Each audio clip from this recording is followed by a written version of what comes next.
and welcome to this fresh episode of BW People's podcast, HR Voices. Through this podcast, we gather opinions and insights from the national and international HR leaders in the people management landscape. Today, our special guest is from Coforge. Coforge is a global digital services and solutions provider that leverages emerging technologies like AI, cloud, data integration, automation technologies, and deep domain expertise to transform businesses into intelligent and high growth enterprises. Coforge has over 30 global delivery centers and is present in more than 20 countries.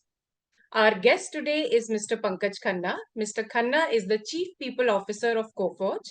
Mr. Khanna has over 3 decades of experience across various facets of HR, including people supply chain, recruitment and workforce management, global mobility, and HR analytics. He is leading the global HR function at Coforge and is a part of the Coforge Global Leadership Council. Welcome on our show, Mr. Khanna. Thank you, Bilquis.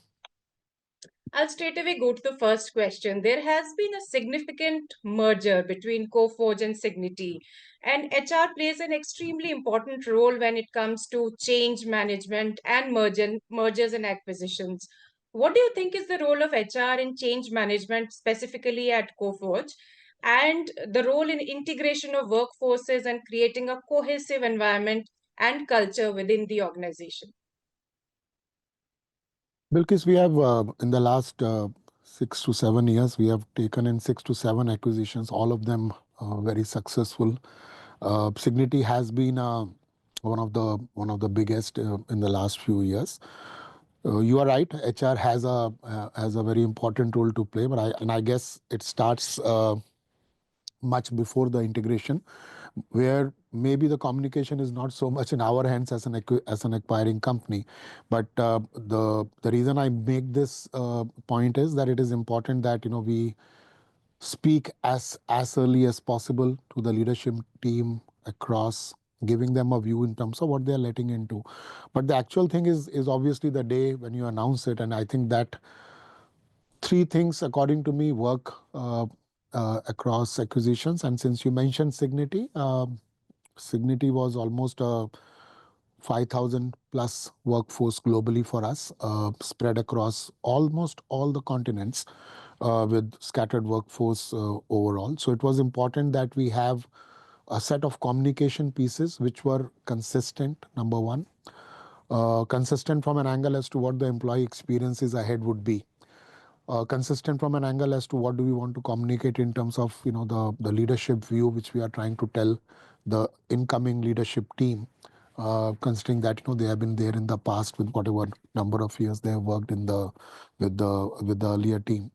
And more importantly, anything which we call out as either a change or no change needs to be then respected.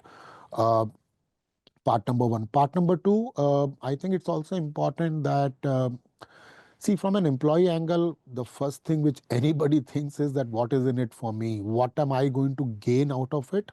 Nobody thinks about any loss. I mean, and that's a natural human tendency, right? So obviously you then need to be sure that the messaging to the workforce at large is that you have ABC. In our case, will case it worked to our advantage. I mean, we were a company which was in excess of 27 6 7 times the size of that time the Signity world. So it gave us a immediate input saying that we can give you a world of opportunities to grow, to expand. That is part number one.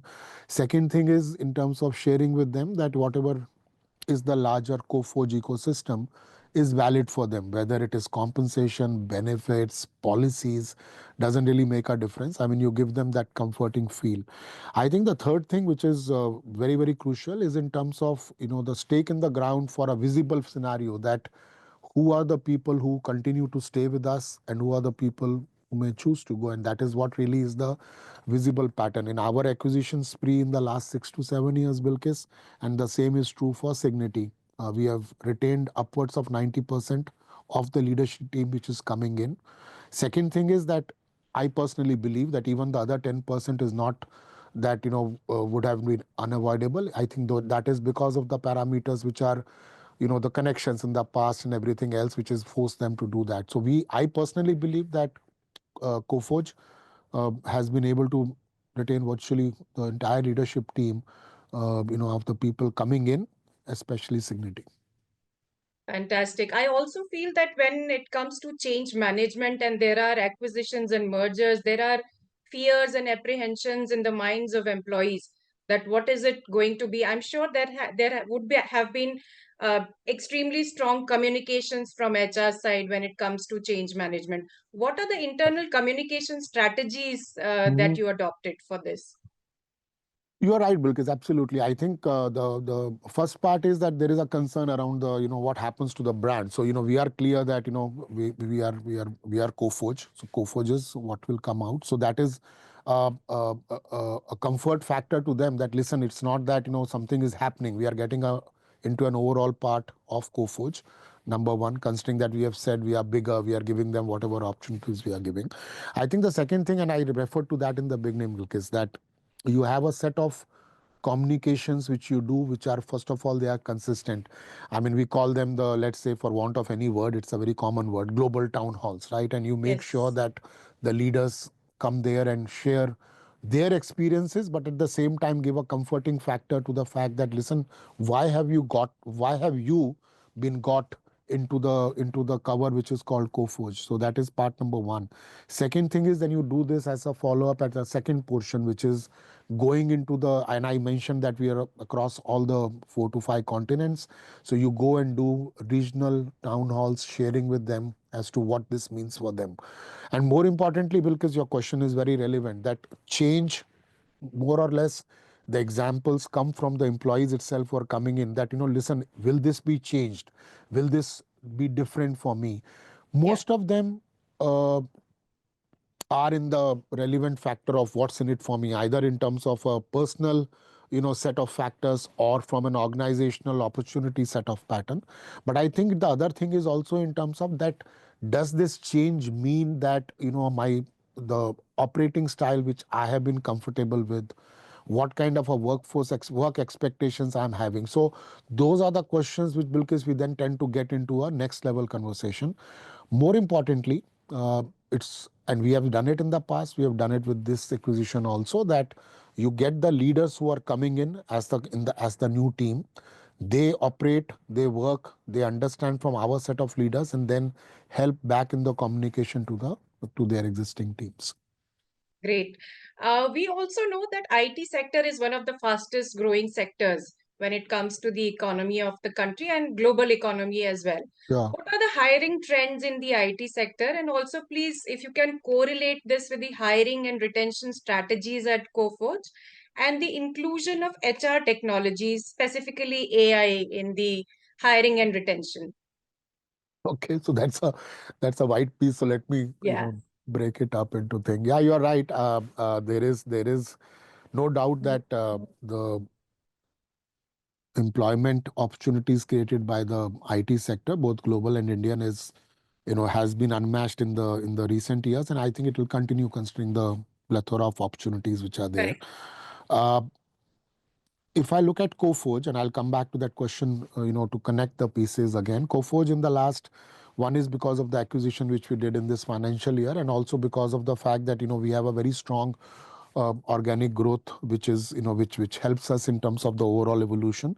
We have added in excess of about 8,000 odd employees in the in the year overall. But yes, part of it is because of the acquisition. I think it's also interesting to know that Coforge, I think, has a retention rate which is unparalleled and unmatched. We are at a retention rate which we believe, and like we like to call it, it is not only the best in the industry. We say it is maybe the best in the planet as far as IT is concerned. If I look at a planet overall, but yes, we have managed it. We have managed it well in terms of overall numbers also. When I look at opportunities, when I look at in terms of the growth which is there, and when with growth comes plethora or multiple opportunities which we are able to give to our set of employees much ahead of the curve. So there are two things here. One is the just the sheer growth. One. Second thing is that when the growth happens, it bubbles up into a lot of opportunities. Every time, all these opportunities cannot have this 100% match. So what happens is that you tend to then go inward into the organization and then start giving these opportunities to people who may be 70% ready. But I think that has been our success parameter, that we are able to make sure that the retention is very high because of the fact that we are able to provide this set of opportunities. And I think a strong, I would say, the anchoring is in the fact that we value training, and that's what a legacy was as a training, in terms of what we were. So today our training platforms, tools, technologies, they are very self-enabled, to the point you made about AI, right? I mean, we have a set of initiatives, and I'm just trying to. Okay, so we call it I Accelerate, and I'm just giving a name here because it's something which is internal in the organization.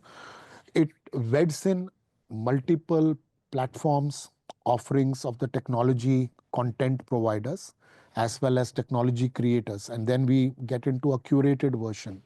Employees are given choices as they come into the platform. They are given multiple variety of choices as to, you go from ABC, then if I go to ABC, it will take me into another set of sub opportunities. Now this is all at the back end, in terms of powered by a AI platform, trying to mix and match as many availability of techniques, skills, etc., into the picture. So that's part number one. Part number two, if I look at the HR technology specifically, before I come to the first query. So we have two broad things which we believe we have done very well. One is that we have a TA platform which is being developed along with a couple of startup there, and that is where the startups help you in terms of giving Yes. you the ideas. Yeah. So we have taken a platform, and about 4 years back we got it customized to Coforge. We call it Intelligent Coforge Application Tracking System, so ICATS, right? That's what it is called.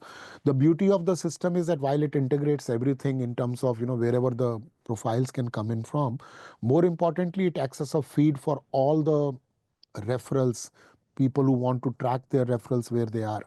But the beauty of the system is that it's powered at the back end by a AI ML enabled platform. So if Bilquis or a Pankaj, let's say, is applying to, let's say, Businessworld, and they want to have the skills which are ABC, it will be able to show that the match is 80% or 90% or 70 or 60. So then the It's recruiters, automated. it's automated, but Yeah. more importantly, it is picking up intelligently what Yes. is being used. So Yeah.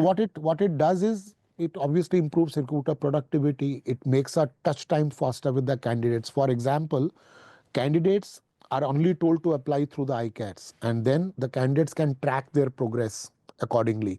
Have they met up with Pankaj, or have they met up with a level 2 person, or have they met with wherever it is? So that is the power of what a technology can do. And the third part of it is that all of this is paperless. There is no other intervention from the time I feed in what I want into the system till the time I become an employee of the organization. The same set of parameters get rolled up into the system of record, and so on and so forth. So that is what the AI, the technology, and the things can do for us. But now I'm going to go back to your the overlay question in terms of numbers, retention technology. I guess what is necessary today, Bilkis, is that without HR technology, there is it will be very difficult to handle. One is the globe itself, and but I think I use the word, we need to provide a consistent experience to the employees wherever they are, in terms of whatever we think we are propagating as our offerings, as employee touch points, etc. So technology is the base, number one. Number two, employees also want to get excited with the fact that they are dealing not only with the human interface but also with the technology. So it's a reverse factor, Yeah. right? They feel genuinely let's say up in their life, that listen, I am doing something in this organization which is allowing me to look at something which is beyond a human interface. I'm looking at certain technology issues. I'm doing some, tinkering with it, etc. So the training, the so-called engagement points, they help us. And again, I'm saying that without the technology parameter being there, very, very Yeah. difficult to do anything else. The HR technology, I think the only thing I can say is that there are multiple platforms, right? So one Yes. has to one has to decide as to what one uses it for, so that they can get integrated all across. Great. From hiring and retention, let us focus now on the learning part. We know that Coforge has tie-up with MIT and the University of Pennsylvania. Please tell us about the role of continuous learning and upskilling in this, era of generative AI and automation. And also, you spoke about these startups who are bringing HR technologies, which are very useful in these areas Mm. also. Please tell Right. us about it. Sure. So because one is that the our tie-up is globally across multiple areas, multiple universities, multiple colleges, and we keep on experimenting with our tie-ups also, because the tie-ups need to give us something in return, and Yes. the universities also expect something in return. There is also the concept of whether I can set up some dedicated labs, in terms of encouraging certain things, etc. So it can take multiple forms. We have, globally we take in excess of 1,500 to 2,000 campus graduates across over a period of maybe, if I look at 2 3 years, it's been a number which has been consistent for us. And we do this, like I said, on at a global scale. We have almost 60 to 70 relationships which we have with universities, colleges, specialized colleges, etc. Uh, what we learn from them, and as a tie up, one is the hiring itself, obviously, but what we learn from them is the fact that you can use this kind of, so this is all about providing use cases, right? So there will be a request from them that, listen, we want to come in, understand what you are doing, etc. Like, for example, in the last couple of months now, we have couple of separate set of initiatives going with different platforms, where they want to look at what we are doing and how we are going to better that particular experience by either cutting down on the time or cutting down on a dollar, and how does it impact the entirety of the life cycle engagement. uh, you mentioned about startups, so, and I mentioned about the TA side of it. We are Yeah. working with another startup which is in the talent management stage, and since you asked specific reference to our training. So the talent management piece is more about providing skilling opportunities, providing self-learning opportunities. So skilling Yes. specific to the role, self-development individual, right, in terms of a person and persona. So what we have is two different sets which we do. One is in terms of this startup which we are working with. We are trying to put together a system. We are done the POC. We are now clear what we want to do. What that system would do for us is that at any point of time, all and everybody of my 33,000 employees today, and we are growing rapidly, as I shared with you, they will be able to see, the management will be able to see, the managers will be able to see that who their teams are, what their teams are involved in, what kind of project they are doing, etc., etc. That is very technical part of it, but the more important thing is that it is enablement of all your development tools, technologies, certifications, skills, and all of them referenced back for a validation. So if I write that Pankaj has got ABC, and I say that I am adept at all of them, so somebody has to validate that, yes, if I am adept at all of them, why am I adept, and whether this rating stands corrected. So all that is a part of that system, Bilquis, number one. Number two, from a training angle, I referred to the I Accelerate earlier. Yes. It is a self-curated platform work, if I can put it that way, where the individual comes in and says, I want to do the following activities. So we obviously then help him or her choose as to what could be the best available options. And lastly, there are certain things which obviously we would encourage all our employees to do, right? For example, you have, and I'm sure you have heard of these platforms and tools, whether it's AI Gemini, AI Spark, Yeah. GitHub, Yeah. Copilot. So these are platforms. I mean, they provide you with a lot of let's say options in terms of either learning, skilling, or querying, if I can put it that way. Initiative across the organization where we are saying that for all my 33,000 employees, I want them to be A, B, or C, the GitHub or the Copilot trained and available to them, saying that this is where you are as a competency. So that's what we are doing, Bilquis, at this point of time. And let me assure you, we believe we are fairly successful from an angle that when we see the output and the results. And like I said, I mean, our retention rates continue to give us confidence that we are doing the right skilling, providing the right opportunities to to all of them. That's good to know. From learning now, let us move to DEI. What are your views about DEI and how does it impact the organization and workforce? And what are the specific upskilling initiatives and supporting initiatives that you have at Coforge for women employees? So I was just going to say that maybe the most visible aspect of a of a DEI is the the women workforce opportunities, sustaining them, grooming them. So if I look at that, and it's a very obvious thing, I think we are very in the last, let's say, 4 to 5 years, our women workforce as a population has significantly gone up. If I look at Coforge as an overall entity, number one. Number two, it has come as a back on the back of couple of things. And by the way, I should also say that since you asked this question last week, we had actually picked up a great place for women to work for, to work with in the Coforge thing. It has been a consistent thing for us again for the last 2 to 3 years, but it is something nice to to also feel that the acknowledgement comes from an external forum. But keeping that aside, two things which we have done over a period of time, which are fairly well ingrained now.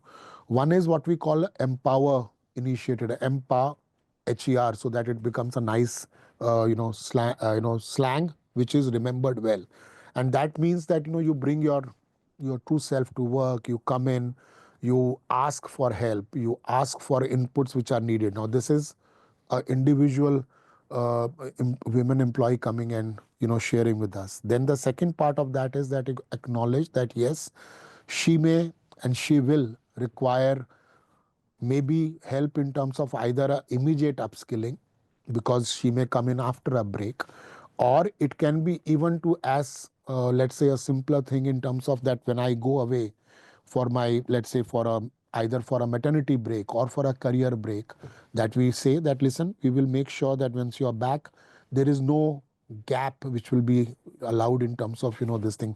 Very small things, but again, industry also practices it. It's nothing that we are out of the world, but I think execution is what makes it work, and execution is Correct. the secret sauce in terms of what makes it work. So that is another example. Third example is that we always and have this continuous series where we are asking all of our existing employees, women employees, to share their experiences of what has made them work, what has made them succeed. See, one part of it is to obviously assign a mentor or a mentee, but I think the way we have chosen is that rather than making it a one on one, it is more in terms of saying that what does a lady or a women employee prefer, and we realize that they it becomes more powerful with the messaging that listen, I have done these, I have gone through these experiences, this is what may be a supporting parameter which is required. So that is how I will describe that journey, Bilkis. Fantastic. I have so many more questions, but we are Mm. short of time. One last question which I want to ask you, not as a part of Coforge, but Mm. as a HR leader. Do you think AI is replacing human intellect? And has the use of technology really streamlined the work, or technology has made our, power of thinking and initiative, lesser, or our dependence on technology has become much more than before? What is your views? What is your view about this? So your first thing about AI replacing intellect, the answer is a resounding no. And I always keep on saying that, if you remember, because 10 years, 12 years back, the word AI, the word ML was very frequently used. we had the example of robotics and robots replacing everything, but it doesn't happen because there would be a necessary phase, human engagement.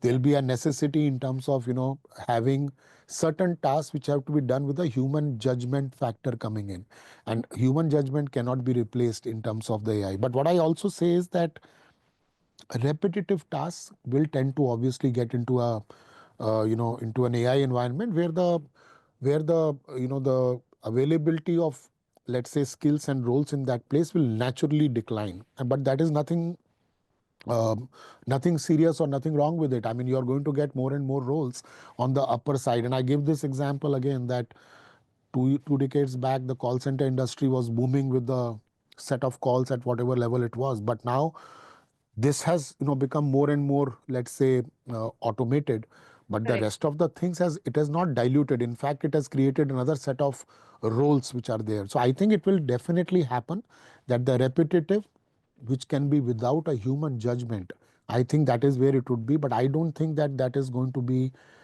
any decline in a workforce availability or a talent availability or a talent supply angle, because you will have more and more technology play, you will have more and more play in terms of the interfaces which will be required to make this set of things work. So I don't think that there could be anything negative in that. But yes, what I also say is that the to the workforce outside, that skilling and self development is very important. It's not enough to just say that, listen, I am ABC, help me look for a job. I think we'll have to have a better point of view in terms of an expression as to why, where, what, etc. you bring to the table, because obviously the diverse experiences play in terms of your own persona, your own skill set. So that will become important, according to me. I don't think that there would be any decline, in the workforce stroke the availability of roles. Fantastic. That was brilliant and wonderful insights from you, Mr. Khanna. And thank you so much for giving us time today. We'll be in touch with you. Thank you so much. Thank you, Bilkis. Pleasure. Thank Bye you. bye. Bye bye. Bye.